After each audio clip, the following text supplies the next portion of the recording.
yêu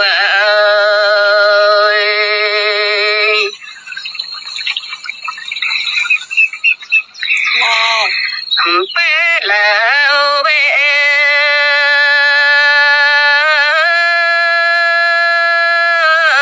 chàng can nan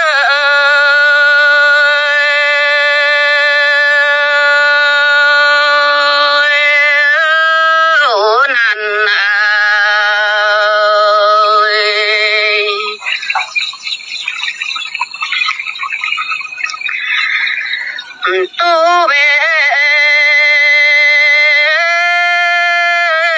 kín bé nhân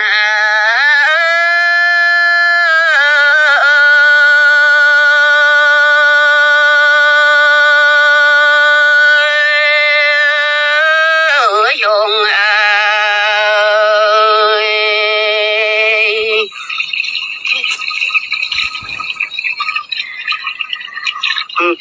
พื่อนvề chiều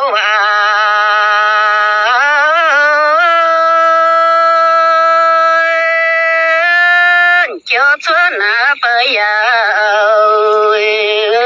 cùng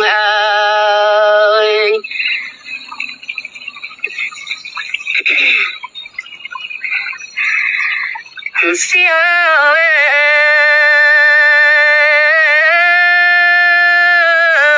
giòn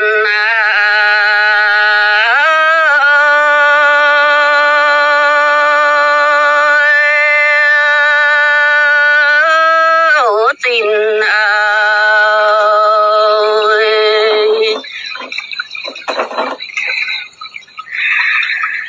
kéo chơi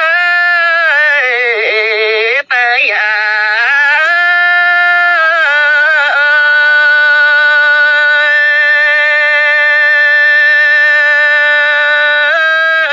cùng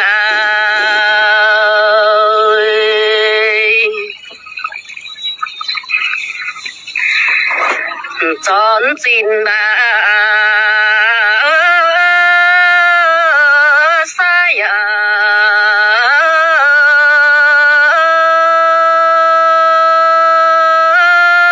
chọn tu nhan xin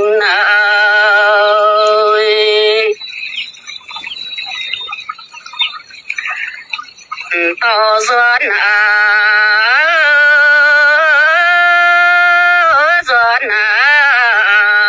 vin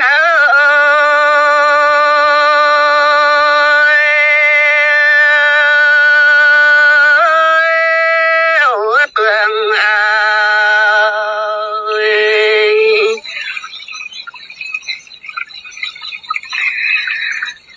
son tu nhan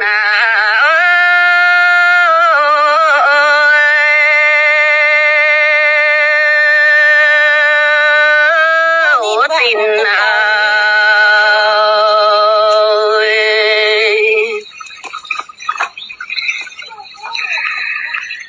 giờ che bé hồng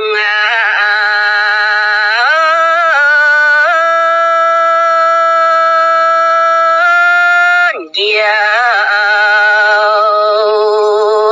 che